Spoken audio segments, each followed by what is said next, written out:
नमस्कार, Dane news देख रहे हैं आप और आपके साथ मैं हूं प्रतिज्ञा कश्यप। खबरों की शुरुआत करने से पहले आइए नजर डालते हैं उन खबरों पर जो बनी हैं आज की सुर्खियां।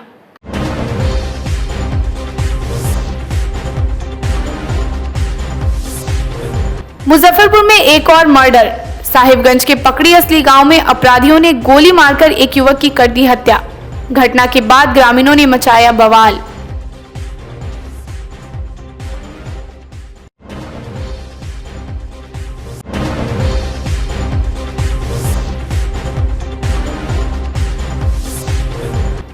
दिघरा पहुंची महिला आयोग की टीम। अध्यक्ष ने कहा, पुलिस दिखाती तत्परता तो नहीं होती लड़की का अपहरण। पुलिस की कार्यशैली पर उठाया सवाल।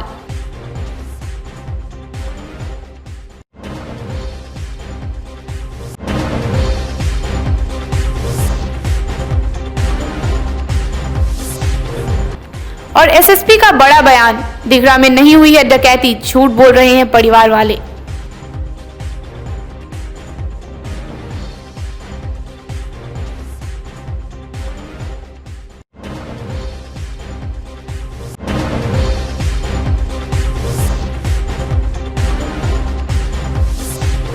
ये थी आज की सुर्खियां। अब खबरें विस्तार से।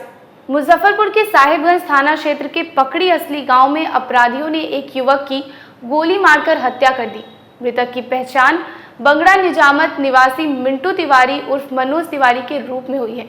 घटना से आक्रोशित परिजनों के साथ ग्रामीणों ने नीम चौक पर सड़क पर शव रखकर जाम कर दिया, जिससे साहिबगंज व देवरिया का मार्ग बाधित हो गया है। इस मामले में पुलिस ने त्वरित कार्रवाई करते हुए 2 लोगों को गिरफ्तार कर लिया है। बताया जा रहा है कि मृतक डीजल लेने बाइक से जा रहा था। इसी दौरान रास्ते में गांव के ही एक व्यक्ति मृतक की बाइक पर बैठ गया। दोनों पकड़ी असली पहुंचे, जहां मिंटू तिवारी की गोली मारकर हत्या कर दी गई। इस पर अभियोग लगा रहे हैं गोली मारने का देवेंद्र सिंह बंगड़ा वाला कि देवेंद्र सिंह ही पकड़ी वाला अब बुला कर ले जाए, वो नहीं फंसेगा, वो भी तो फंसेगा। वहाँ क्या क्या पड़ा हुआ था, आप लोग गए थे? कौन तब पता है, अब झूठ कौन पुलिस है कौन प्रशासन होता तो हम पहचानते नहीं है। दिघरा कांड को संज्ञान में लेते हुए राज्य महिला आयोग की टीम बुधवार को मुजफ्फरपुर पहुंच पीड़ित परिवार से मुलाकात की।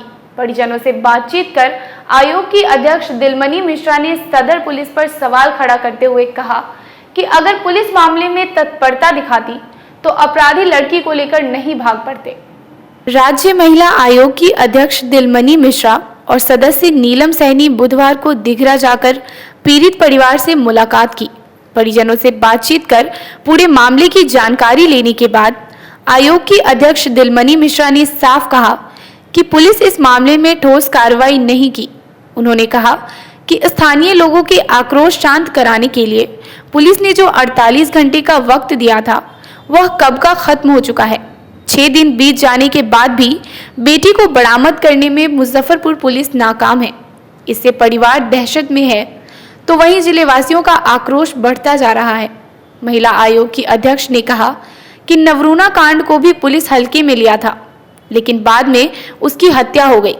आयोग की अध्यक्ष दिलमनी मिश्रा से हमारे संवाददाता आमीन ने बातचीत किया। सुनिए उन्होंने और क्या क्या कहा। दिघरा से गायब बेटी का अब तक कोई सुराग नहीं मिल पाया है। अभी भी पुलिस दावा कर रही है कि जल्द ही सकुशल बरामद कर लिया जाएगा, लेकिन पुलिस का हाथ अभी भी खाली है। महिला आयोग की टीम ने इस पर संज्ञान लिया है। महिला आयोग के अध्यक्ष दिलमनी मिश्रा खुद पीड़ित परिवार से जाकर मुलाकात की है। क्या कुछ वार्ता हुई उनसे हम जान लेते हैं। आज आप पीड़ित परिवार से गई हैं, बातचीत की है, क्या कुछ वार्ता हुआ? लड़की के पिताजी से हमको बात हुई है। लड़की के पिताजी के कहना है कि वो हम तुरंत पुलिस को फ़ोन किए, पुलिस पर आया भी, गांव के लोग भी जुट गया, हला हुआ गांव के लोग आ गया।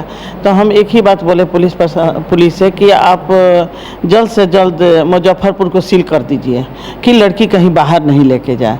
पुलिस प्रशासन ये कहा कि हम अभी ऑर्डर नहीं लिए हैं। तो इसमें ऑर्डर लेने की क्या ज़रूरत था? इमरजेंसी था, तुरंत उसको स्वीकार करके तुरंत उसको लॉक करवाना चाहिए। जिससे बात करना था बात कर लेता। लड़की के पिता को शक है कि पुलिस प्रशासन लापरवाही किया है इस जगह पर। तो ये भी कह रहे हैं, डरे हुए हैं। लड़की के पिता कुछ कहने से भी अब डर रहे हैं कि हमारा एक बेटा है, बेटी है, कुछ उस पर भी आफत आ जाएगा। अभी मीडिया से भी बात करने को तैयार नहीं, इतनी दहशत में है पीड़ित परिवार। बहुत दहशत में है। उनका यही कहना है कि हमारी बेटी कैसे हूँ आ जाए। उनका यही वो कहना है कि कहीं जहाँ भी है हमारी बेटी को खोज के पुलिस प्रशासन ला दे। अब इतनी बड़ी घटना घट गई, यहाँ पर लगातार विरोध प्रदर्शन चल रहे हैं, कई जगहों पर सड़क जाम कर दिए गए थे वहाँ पे। तो किस तरह से देख रहे जो घटना घटी है, लोग अभी से नवरूणा कांड को जोड़ कर देख रहे हैं, क्या कहें? देखिए, लापरवाही थाना का है, पुलिस प्रशासन अपना लगा हुआ है।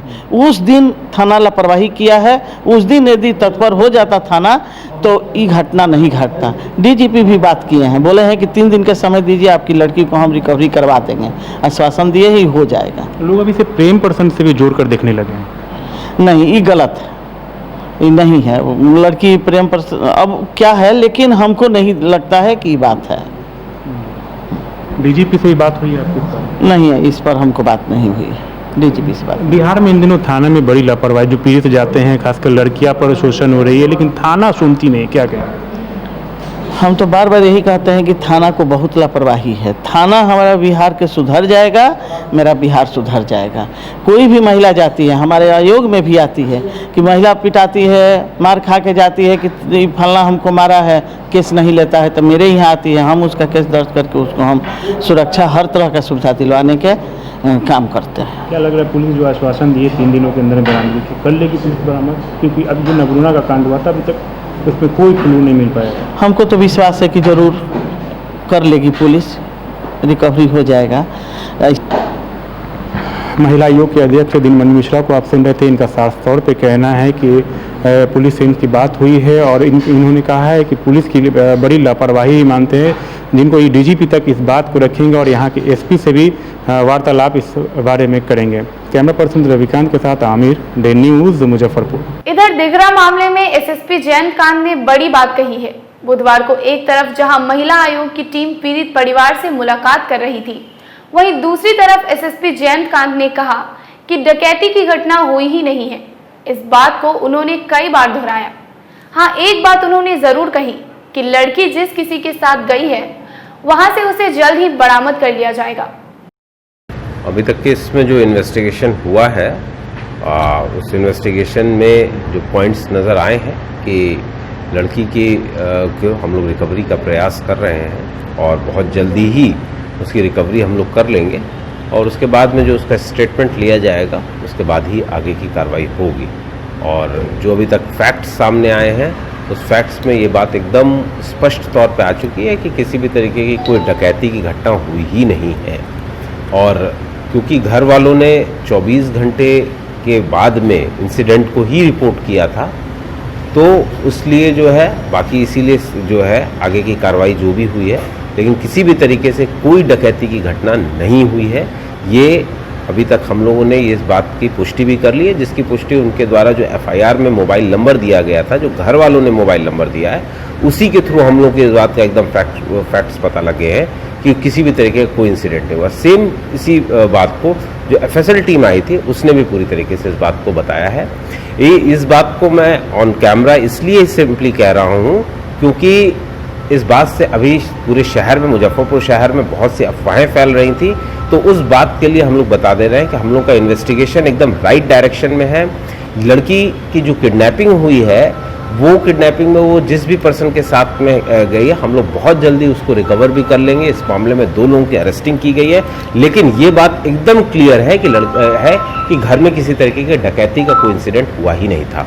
एक तरफ जिला के पुलिस कप्तान दिघरा में डकैती की घटना से साफ इनकार कर रहे हैं, वहीं दूसरी तरफ विभिन्न राजनीतिक संगठनों का इस मामले पर प्रदर्शन तेज हो गया है। आपको बता दें कि अब तक छात्रा की बरामदगी नहीं होने पर लोगों का आक्रोश भड़कने लगा है। इसी क्रम में बुधवार को विभिन्न राजनीतिक दल के नेताओं ने क्लब रोड से लेकर जिलाधिकारी कार्यालय तक मार्च निकालकर जमकर प्रदर्शन किया। जुलूस के दौरान कोई हंगामा ना हो, इसे देखते हुए कई थानों की पुलिस साथ रही। जुलूस में बिहार सरकार के खिलाफ जमकर नारेबाजी हुई। जिलाधिकारी को ज्ञापन सौंपते हुए जुलूस में शामिल धर्मवीर शुक्ला ने कहा कि पुलिस को दिया हुआ समय समाप्त हो गया है। इसके बावजूद अभी तक बच्ची की बरामदगी नहीं हुई, जिस कारण समाज में काफी आक्रोश है। 12 तारीख तक अगर बच्ची की बरामदगी नहीं होती है तो मुजफ्फरपुर बंद कराते हुए बड़ा आंदोलन किया जाएगा। आप लोगों को पता है विगत 5 दिनों पहले दिघरा में घर में डकैती के साथ उनकी बच्ची को उठा अगवा करके ले गया गया। तब से हर दिन प्रयास हम लोग कर रहे हैं कि प्रशासन के माध्यम से इसको न्याय मिले, इस परिवार को और उसकी बच्ची सकुशल वापस हो। प्रशासन द्वारा 24 घंटा, 48 घंटा और 72 घंटा का समय देने के बावजूद भी हम लोगों ने संवैधानिक तरीका से समाज का आक्रोश मार्च सभी दल, सभी संगठनों के लोगों के माध्यम से हम लोग यहाँ आए हैं। डीएम साहब को ज्ञापन देंगे और उस ज्ञापन के माध्यम से भी हम लोग 2 दिनों का वक्त देंगे। वक्त के बीच अगर कुशल वापसी लड़की की नहीं होती है, अपराधियों पर कार्रवाई नहीं होती है, तो बड़ा आंदोलन होगा जिसका परिणाम सरकार और देश देखेगी। हम लोगों का बार बार एक ही मांग है कि किसी भी तरह से सुरक्षित उस घर की बेटी वापस आए और जो उसमें संलिप्त अपराधी है उसको त्वरित उसके साथ कड़ी से कड़ी सजा मिले। जू नहीं देंगे रहा है समाज खुद ब खुद, ये कोई यूनाइट किया गया कोई पार्टी का कार्यक्रम नहीं है। आप देख सकते हैं सभी दल के लोग, सभी समाज के लोग एकत्रित होकर के एक बच्ची को न्याय दिलाने के लिए, एक परिवार के साथ जो अन्याय हुआ है उसके लिए आज हम लोग शांतिपूर्ण ढंग से माननीय समाहर्ता महोदय को अपना ज्ञापन देंगे और ज्ञापन में भी हम लोग 2 दिन का समय मांगे हैं। उसके बाद अगर कोई कार्रवाई नहीं हुई तो पूरे शहर और बिहार को हम लोग चक्का जाम करने का काम करेंगे अगर प्रशासन द्वारा न्याय नहीं मिला हमारे 2 दिन के अंदर। तो मांग किया गया कि दिघरा बिशनपुर चांद में जो बच्ची के अपहरण हुआ है डकैती के साथ साथ, उसी को जल्द से जल्द, काफ़ी दिन बढ़ता जा रहा है और लड़की अभी तक बरामद नहीं हुई है। इसी के लिए आज आक्रोश मार्च लोगों के द्वारा, आम जनता के द्वारा वहाँ आया गया है। डीएम साहब को मेमोरेंडम दिया गया है कि आज के दिन अगर इसके 12 तारीख का समय दिया गया है, अगर 12 तारीख तक लड़की बरामद नहीं होती है तो फिर वहाँ के समाज के लोग और इस मुजफ्फरपुर के लोग हर चीज़ बंद करने का काम करेंगे, शहर से लेकर प्रखंड स्तर पर। ये इसी का आज मेमोरेंडम दिया गया। जिलाधिकारी की तरफ से क्या आश्वासन दिया गया? जिलाधिकारी द्वारा हुआ है कि एसएसपी साहब से हमारी डायरेक्ट मीटिंग चल रही है और इस बात को आपको हम सरकार तक पहुँचाएँगे और जो हम अपने स्तर से और सरकार के स्तर से डीओ साहब, हम लोग तो प्रशासन में हैं, सिविल में हैं, लेकिन ये कंप्लीट पुलिस का काम बनता है, इसलिए प्रशासन के एसएसपी से हमारी कांटेक्ट में है। एसएसपी साहब से फिर आज बात करेंगे। और शहर में लगातार बढ़ते अपराध के विरोध में ह्यूमन राइट्स एक्टिविस्ट फोरम और सेवादार मंच के संयुक्त तत्वाधान में छाता चौक स्थित पार्क में आमरण अनशन किया जा रहा है। अनशन में शामिल अशोक कुमार देशभक्त ने कहा कि लगातार बढ़ते अपराध के कारण शहर में भय का माहौल है। किसी भी दिन कोई भी घटना हो सकती है। दिघरा कांड कोई नया नहीं है, इससे पहले भी मुजफ्फरपुर में नवरूना कांड हो चुका है जिसकी जांच सीबीआई कर रही है। दिघरा से गायब छात्रा की बरामदगी तक आंदोलन जारी रहेगा। प्रकार से अपराधीकरण शहर में बढ़ गया है, इससे सारी जनता आक्रोशित है और कभी भी कोई भी घटना, अप्रिय घटना घट सकती है। चूँकि अभी जो दिघरा कांड में जो घटना हुआ वो कोई पहली घटना नहीं है। इसके पहले नवरूना के साथ भी यही हुआ। सीबीआई की जांच चल रही है, तारीख पर तारीख चल रहा है, सुप्रीम कोर्ट भी कह रही है कि तारीख मिल रहा है, सीबीआई को तारीख पर तारीख दी जा रही है, लेकिन कोई मामला अभी तक उजागर नहीं हुआ। तो इस कड़ी को जोड़ते हुए हम लोग ये देख रहे हैं कि कहीं हमारी जो बच्ची दिघरा से जो अपहृत हुई है उसके साथ इस तरह की कोई घटना ना हो जाए, इसलिए हम लोग आमरण अनशन पर बैठे हुए हैं। सरकार चाहती है, सरकार कहती है कि बेटी बचाओ बेटी पढ़ाओ। सुशांत सिंह बाबू कहते हैं कि महिलाओं की सुरक्षा हमारी गारंटी है। हमें कहीं नहीं दिख रहा है इस तरह की कुछ सुरक्षा। आए दिन महिलाओं के साथ छेड़खानी हो रही है, बलात्कार हो रही है, छोटी छोटी बच्चियों के साथ बलात्कार हो रही है, उनके साथ न्याय नहीं हो रहा है। तो हम कहाँ जाएं? आमरण अनशन एक अंतिम हथियार के रूप में है। गांधी जी के प्रेरणा स्रोत हम आमरण अनशन पर बैठे हुए हैं ताकि सामाजिक न्याय जो आज गुम हो चुका है उसका आज अस्तित्व हमारा आना चाहिए। और मुजफ्फरपुर की जनता इसके लिए आक्रोशित है। हम जनता से आग्रह करते हैं कि आक्रोशित ना हो। नवरूना हत्याकांड के भी बदला हम लोग लेंगे, लेकिन संवैधानिक तरीके से लेंगे। मुजफ्फरपुर में 32 लोगों की जान उस समय बाल बाल बच गई जब एक बस बीच सड़क पर पलट गई। बुधवार को सदर थाना के मझौलिया चौक पर एक साइकिल सवार को बचाने में यह हादसा हुआ। साइकिल बुरी तरीके से बस के नीचे कुचल गई, लेकिन साइकिल सवार गिर जाने की वजह से बाल बाल बच गया। घटना में बस पर सवार 13 लोग घायल हो गए। बस का ड्राइवर भी जख्मी हो गया। एक महिला समेत 3 लोगों की हालत गंभीर है। बस महुआ से मुजफ्फरपुर आ रही थी। सूचना मिलने पर सदर थाना पुलिस ने मौके पर पहुंच घायलों को अस्पताल भेजा। बस में सवार घायल महाराजगंज के युवक भुवनेश्वर पांडे के मुताबिक मझौलिया चौक पर क्रॉसिंग के सामने एक साइकिल सवार अचानक क्रॉस कर गया। ड्राइवर के ब्रेक लगाते गाड़ी पलट गई। हम लोग को सूचना मिला पब्लिक द्वारा कि मझौलिया चौक पर एक बस उलट गया है जिसमें कुछ लोग घायल हो गए हैं। उस सूचना पर हम लोग आए हैं मझौलिया चौक पर, तो पब्लिक वो घायल हो गया था, उसको हॉस्पिटल भेजा गया। कोई ज़्यादा इंजर्ड नहीं है, कोई ज़्यादा जख्मी नहीं है। एक साइकिल वाला को बचाने में गाड़ी उलट गई, यही हम लोग को सूचना है। साइकिल वाला बचा? हाँ, साइकिल वाला बचा हुआ है। कितने लोग घायल हैं? अब तो कुछ लोग आए तो पहले निकल गए, एक्यूरेट नहीं बता सकते हैं कितना लोग घायल है, तो हॉस्पिटल जाने के बाद पता चलेगा कितना लोग घायल है। बेखौफ चोरों ने मंगलवार की रात मिठनपुरा क्लब रोड स्थित एक मोबाइल दुकान का शटर उखाड़ 30,000 कैश समेत लगभग 3 लाख के स्मार्टफोन पर हाथ साफ कर दिया। दुकानदार एहतेशामुद्दीन ने बताया कि बैंक के गार्ड के द्वारा उन्हें आधी रात में सूचना दी गई कि दुकान का शटर टूटा हुआ है। आनन फानन में दुकान पहुंचने पर सब हैरान हो गए। मिठनपुरा थाने में रिपोर्ट दर्ज होने के बाद पुलिस जांच में जुट गई है। क्या घटना घटी? घटना ये घटी कि रात के 3 बजे हमारे जो गार्ड साहब ICICI बैंक हैं, उन्होंने हमको कॉल किया कि ऐसा है तसाम भाई, आपके दुकान का शटर जो है वो 3 से 4 फीट उठा हुआ है, हो सकता है कि चोरी हो गया आपके दुकान में। मैंने कहा कि गार्ड साहब तुरंत जाइए देखिए, तो उन्होंने कहा कि नहीं, हम अगर जाएंगे हो सकता है आर्म्स होगा, गोली चला दे या गोली मार दे। मैंने कहा कि आप ऐसा है कि जो हमारे मार्केट के जो मैनेजर साहब हैं उनको कॉल कीजिए। वो कॉल किए मैनेजर साहब को, मैनेजर साहब आए, देखें कुछ नहीं है।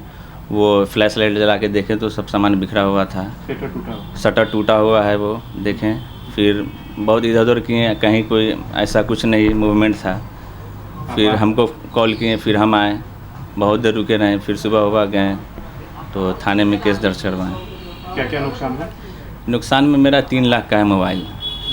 कौन कौन मोबाइल? जिसमें ओप्पो, वीवो, रियलमी और MI ये सब स्मार्टफोन था, प्लस बटन फ़ोन जो है नोकिया और सैमसंग का। जी, वो सारा कुछ ले गया। और कुछ मोबाइल जो ऐसे जो लोग जो देते हैं बनवाने के लिए, वो सारा कुछ ले गया। डिब्बा छोड़ दिया? डिब्बा छोड़ गया। बहुत सारा मोबाइल का डिब्बा में से मोबाइल निकाला और ले गया। और कैश कितना था? कैश 29,000 रुपया था। क्या लगा रात्रि गिरफ्तारी के लिए पुलिस दावा करती है? वही तो समझ में नहीं आ रहा है। जबकि गार्ड साहब से मैंने पूछा कि ऐसा कोई आपने मूवमेंट देखा पुलिस के आना जाने का, उन्होंने कहा कि कुछ भी नहीं ऐसा था। बहुत देर हम लोग भी खड़े रहे, है ना, रात 3 सवा 3 हो रहा था, 4 बजे हम आए, लेकिन ऐसा कहीं पे कोई पुलिस की गश्ती या ऐसा कुछ भी नहीं था। मुजफ्फरपुर के साहिबगंज थाना क्षेत्र के रामपुर चौक स्थित बैंक ऑफ बड़ौदा के ग्राहक सेवा केंद्र से चोरों ने लैपटॉप, चार्जर, ATM समेत लगभग 35,000 रुपए मूल्य की संपत्ति चोरी कर ली। इस दौरान चोरों की करतूत CCTV कैमरे में कैद हो गई। सूचना मिलने पर बुधवार की सुबह ASI जयराम प्रसाद पहुंचे। उन्होंने CCTV फुटेज को देखा। वहीं बगल के दवा दुकान में भी चोरों ने चोरी का प्रयास किया। इस मामले में ग्राहक सेवा केंद्र के संचालक नवीन कुमार ने चोरी की शिकायत थाने में दर्ज करा दी है। उन्होंने बताया कि चोरों ने लगभग 1.5 घंटे में घटना को अंजाम दिया है। रात को मेरे CSP सेंटर पर चोरी हो गया। हम आज सुबह में आए हैं, देखे हैं तो CSP का सेंटर का ताला टूटा हुआ था और मेरे दवा दुकान का भी ताला टूटा हुआ था। तो हम थाना प्रभारी महोदय को फ़ोन भी किए हैं, आए निरीक्षण करके गए हैं। लेकिन इससे पहले भी मेरे दुकान पर CSP का ताला तोड़ा गया था और दुकान शटर का भी ताला तोड़ा गया हुआ था। उसमें भी मेरे दुकान में बहुत नुकसान किया गया, चोरी किया गया था, कोई कार्रवाई नहीं हुआ। उसके पहले मेरा गाड़ी चोरी कर लिया गया था यहीं पे CSP सेंटर से, उस पर भी हमने थाना को आवेदन दिया, फिर भी कोई आवेदन का कार्रवाई नहीं हुआ। न यहाँ कोई गश्ती होता है शाम के समय से रात्रि तक कुछ होता है। चाहते हैं कि यहाँ पे गश्ती हो, थाना का गाड़ी घूमे और हमारी जो क्षति हुई है उसको थाना प्रभारी महोदय रिकवरी करें। आए दिन ऐसा होते रहता है। क्या चोरी हुई है? कल क्या क्या चोरी हुई है? कल के डेट में मेरा लैपटॉप, चार्जर और कुछ 2-3 ATM कार्ड जो बैंक के CSP के अंदर पड़ा हुआ था उसका चोरी हो गया है। कहाँ पर है आपका सेंटर? रामपुर चौक साहिबगंज के मेन रोड है हुआ, मोतीपुर साहिबगंज मेन रोड हुआ ये। परीक्षा के 3.5 साल बीतने के बाद भी मार्कशीट और सर्टिफिकेट न मिलने के कारण अब दूरस्थ शिक्षा निदेशालय के B.Ed छात्रों को आमरण अनशन पर बैठने को मजबूर होना पड़ा है। छात्रों ने बताया कि 2014 से 16 शैक्षणिक सत्र से सभी पास हुए, लेकिन अब तक ना तो मार्कशीट मिला ना ही सर्टिफिकेट। विश्वविद्यालय के इस ढुलमुल रवैया के कारण छात्रों का भविष्य बर्बाद हो रहा है। शिक्षक नियोजन प्रक्रिया में भी शामिल नहीं हो पा रहे हैं। इसी वजह से आमरण अनशन पर बैठने को मजबूर होना पड़ा। अनशनकारी छात्रों ने कहा कि जब तक सर्टिफिकेट नहीं मिलेगा तब तक अनशन जारी रहेगा। कि बिहार विश्वविद्यालय के दूरस्थ शिक्षा निदेशालय मुजफ्फरपुर द्वारा बीएड ओडीएल कोर्स के 3 सेशन 14-16, 15-17 और 16-18 की नामांकन लिया गया। नामांकन लेने के दौरान 14-16 का दोनों परीक्षा हो गया था। उसका जो है सो फाइनल रिजल्ट भी जो है नेट पर पब्लिश कर दिया गया, लेकिन जो है सो यहाँ पर क्या हुआ कि नेट पर पब्लिश करने का रिजल्ट उनका जो ओरिजिनल मार्कशीट वो रोक दिया गया, ओरिजिनल सर्टिफिकेट रोक दिया गया, यह कहकर कि आप लोग का राजभवन से रेगुलेशन प्राप्त था ही नहीं। जब रेगुलेशन प्राप्त नहीं था तो फिर आपने एडमिशन क्यों लिया, किस आधार पर लिया? इसमें जवाबदेही किसकी है? जवाबदेही पूर्णतः जवाबदेही यूनिवर्सिटी की है और राजभवन भी जवाबदेह है। राजभवन के नाक के नीचे ये सब एडमिशन हुआ, 3 सेशन का एडमिशन हो गया, लेकिन राजभवन मुख्य दर्शक बनी रही।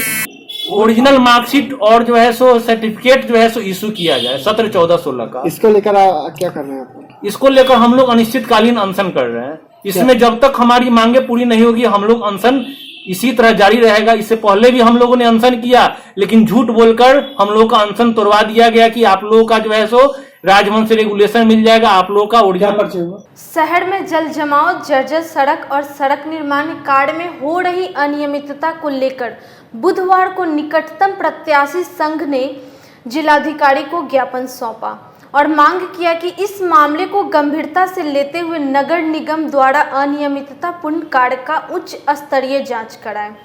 मौके पर संघ के अध्यक्ष सुधीर ठाकुर, सुनील गुप्ता सहित कई सदस्य मौजूद रहे। आज वर्णित बिंदु पर हम लोग ज्ञापन दिए हैं जिलाधिकारी महोदय, माननीय मुख्यमंत्री और मुख्य सचिव को फैक्स द्वारा। इसमें वर्णित बिंदु यह है कि मुख्यमंत्री 7 निश्चय योजना, मुख्यमंत्री क्षेत्र विकास योजना, अमृत योजना, वित्त एकादश योजना और अन्य विभागों, सांसद विभाग, सभी विभागों द्वारा नगर निगम के विकास शाखा को अरबों खरबों रुपया जो है आवंटन हुआ, लेकिन इनके द्वारा टेक्नीशियन द्वारा अभी तक जल जमाव निकासी पर कोई प्रावधान नहीं बनाया और बिना सोचे समझे अनियमितता ढंग से 1 अरब 82 करोड़ रुपया का नाला प्रोजेक्ट में ये लोग खर्च कर दिए। किंतु 3 महीना से नगर निगम क्षेत्र के 49 वार्ड के नागरिक भीषण जल जमाव झेल रहे हैं। शहर के हृदय स्थली कल्याणी और मोती झील में जो जल जमाव हुई है उससे अरबों रुपया का व्यापारी का हानि हुआ है। इसके साथ ही डेला इंडस्ट्रीज एरिया है जो बियादा एरिया है, उसमें लोगों का जितना भी कल कारखाना में पानी घुस जाने के कारण, जल जमाव के कारण उन लोग का भी काफ़ी नुकसान हुआ है। लेकिन नगर क्षेत्र के जो जनप्रतिनिधि है अभी तक इस पर कोई संज्ञान नहीं लिए हैं। खाली ये लोग स्मार्ट सिटी के नाम से पीठ थपथपा रहे हैं, लेकिन नगर क्षेत्र में ऐसा हालत आज तक हम लोग कभी नहीं देखे हैं। जितने भी सड़क है जर्जर हालत में है और कोई भी पानी निकासी का कोई प्रावधान नहीं बनाया गया है, जिसके कारण जनजीवन अस्त व्यस्त हो गया है। भारी बारिश एवं जल जमाव की समस्या से जूझ रहे मुजफ्फरपुर की जनता को डेंगू एवं मलेरिया से निजात दिलाने के लिए नगर निगम प्रशासन ने अपनी तैयारी शुरू कर दी है। इसी क्रम में शहर में मच्छरों को मारने के लिए खरीदे गए नई फॉगिंग मशीन को मुजफ्फरपुर नगर निगम के सभी वार्ड को रोस्टर के हिसाब से आवंटित कर दिया गया। वहीं अब इन नए सफाई उपकरणों की मदद से मलेरिया एवं डेंगू की रोकथाम के लिए काम में लगाया जाएगा। मच्छरों से निजात दिलाने के लिए जो हम लोगों ने, आप लोगों को मालूम हुआ है कि शहर में कुछ ज़्यादा बारिश हुई है जिस कारण जल जमा हुआ है और डेंगू का प्रकोप बहुत बढ़ गया है। और हम लोग के यहाँ फिलहाल 2 फॉगिंग मशीन पहले थी, हम लोगों ने 5 फॉगिंग मशीन आज मंगाई है और नगर आयुक्त, उप नगर आयुक्त, अपर नगर आयुक्त के तत्परता और सूझबूझ के कारण जो है सो 5 नई फॉगिंग मशीन खरीदाई गई है, जिसका उद्घाटन उन्होंने किया है और रोस्टर बना के अविलंब सभी वार्डों में विगत 1 सप्ताह के अंदर में पहले एक बार हम लोग फॉगिंग करा देंगे और ईश्वर ने चाहा तो यहाँ पर डेंगू का प्रकोप नहीं होगी। दूसरा आज का कार्यक्रम था कि जो भी हमारे निगम कर्मी हैं, सफाई कर्मी हैं, उनका हम लोगों ने बोर्ड में अस्थाई में पास किया था कि उनकी स्वास्थ्य कोरोना की जांच की जाएगी। उसी का कैंप हम लगाए हैं और अंचल वाइज आज 1 अंचल का हो रहा है, आज 1 और 2 अंचल का हो रहा है, कल 3 अंचल होगा, परसों 4 अंचल होगा। जितने भी सफाई कर्मी हैं और निगम कर्मी सभी को कोरोना जांच करना आवश्यक है और कराना होगा। उसी का कैंप लगी हुई है। आज 2 काम हुई है। आज की खबरों में फिलहाल इतना ही। कल फिर मिलेंगे कुछ नई खबरों के साथ। तब तक के लिए डे न्यूज परिवार को दीजिए इजाजत। नमस्कार।